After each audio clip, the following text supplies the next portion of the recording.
Adaobi's life was full of grace and strength. But there was one thing that made her different. She was completely bad. In a world where people often judge by looks, Adaobi felt the pain of rejection and loneliness. But she didn't let her badness control her life. This is a story of courage, accepting yourself, and the true beauty that goes deeper than what we see. Join us as we follow Adaobi's journey, a journey that will touch your heart and show you that true beauty has no limit. In a small village deep in the heart of Nigeria, there lived a young girl named Adaobi. She was known all around the village for her fine beauty and sharp sense. But there was something different about Adaobi. She was bad. From the day she was born, Adaobi had never known what it felt like to have hair on her head. One sunny afternoon, while sitting on a log, Adaobi was deep in thought when a new girl, Chioma, walked up to her. Chioma had just moved to the village, and a warm smile made Adaobi feel at ease. "Adaobi, what's the matter?" Chioma asked, noticing the faraway look in her eyes. "Just thinking," Adaobi replied softly.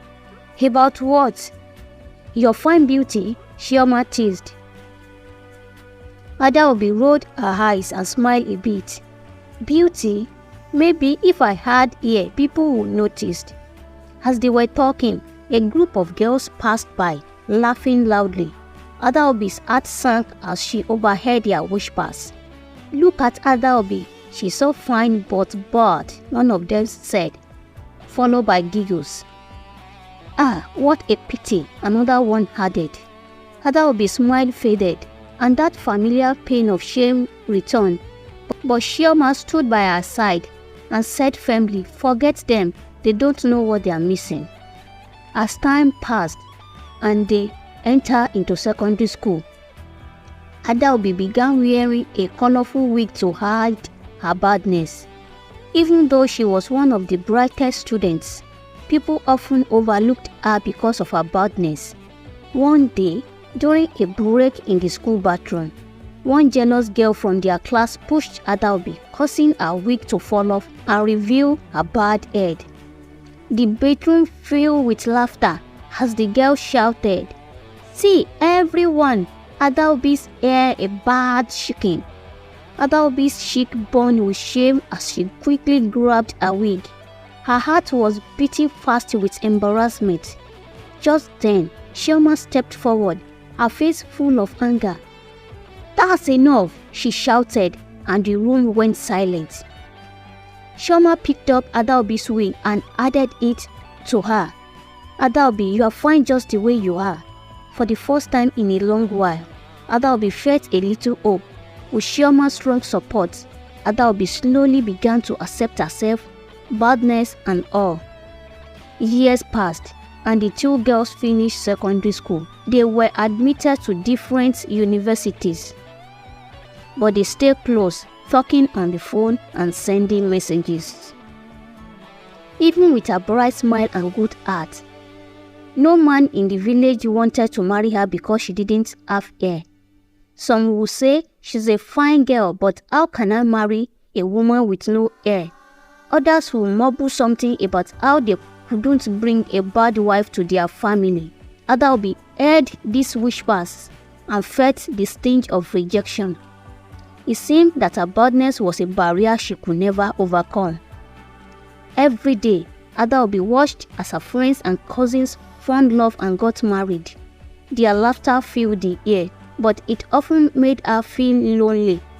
No matter what she tried, rubbing special oils on her head or wearing fancy scarves, her hair never grew. But Adaobi refused to let her badness bring her down. She kept on living a life with pride, grace and dignity. One day, her parents even tried to arrange a marriage for her. A wealthy man from a neighboring village showed interest, and there was hope that he would overlook her badness. But when he met Adaobi, his smile faded and he quickly found a reason to refuse the match. "I can't marry a woman who doesn't have hair," he said bluntly before walking away, leaving Adaobi feeling deeply hurt. Despite all this, Adaobi refused to lose hope. she continued to live her life with dignity, even though the loneliness sometimes felt overwhelming.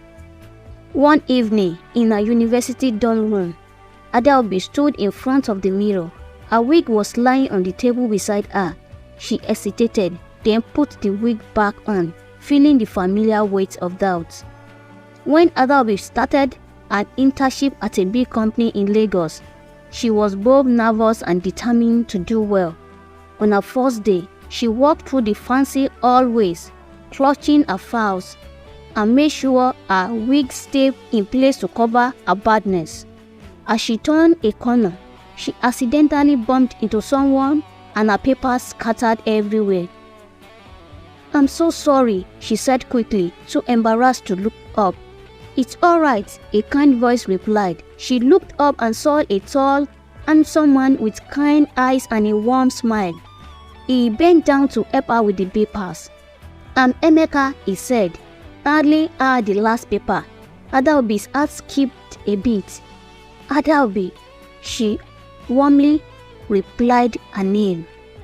Emeka's smile grew wider, and for a moment it felt like the world had stopped. He seemed to see past her looks and straight into her heart. Over the next few weeks, Adaobi saw Emeka around the office from time to time. He seemed to visit often, and each time he made sure to greet her. They started talking more whenever they met, and each conversation made Adaobi like him even more. Emeka was warm and caring, and he seemed genuinely interested in knowing her. One afternoon, as Adaobi was leaving the office, she found Emeka waiting in the lobby. "Hey, Adaobi," he greeted her with his usual smile. "Would you like to have coffee with me? No prayer, just a friendly chat," he stated. Adaobi hesitated. She still hadn't told him about her badness, and she was scared of being rejected. But there was something about Emeka that made her want to take the chance. "I would like that," she finally said, smiling. They talked over coffee about their lives, interests, and dreams. Emeka was easy to talk to, and Adaobi opened up more than she had expected, and so they sealed their love. But as their connection grew, so did her worry about revealing her secret. One day, while they were shopping at a supermarket, something unexpected happened. Another shopper bumped into Adaobi, causing her wig to fly off. She froze, feeling everyone's eyes on her. "Oh," Emeka exclaimed, surprised. The place went quiet with whispers spreading through the crowd. Adaobi's heart pounded as she quickly grabbed her wig, her face burning with shame. Emeka looked shocked but concerned, and they finished shopping without saying a word. As they drove home, the silence was heavy with things left unsaid. Adaobi glanced at Emeka, feeling a deep sadness. "Emeka, I," she started, but he cut her off. "You didn't need to hide it from me," he said softly, keeping his eyes on the road. "Why were you disgusted?" "Why were you disgusted?" Adaobi asked, her voice shaking. "Disgusted? No," Emeka replied gently. "I was upset because you felt the need to hide." They stopped outside her house. Adaobi felt a wave of emotions, wanting to explain herself but not finding the right words. Later that night, as she sat in her room, her phone buzzed. It was Emeka. She hesitated before picking up. "Hello," she answered, her voice unsteady. "Hey, can we talk?" Emeka's voice was kind, and Adaobi's fear started to fade. They met the next day at a cozy cafe. Emeka greeted her with a bright smile. "There you are," he said, his eyes lighting up. "I'm sorry about yesterday," Adaobi began, wanting to apologize. Emeka waved it off. "I was upset not because of your baldness, but because you thought you had to hide from me."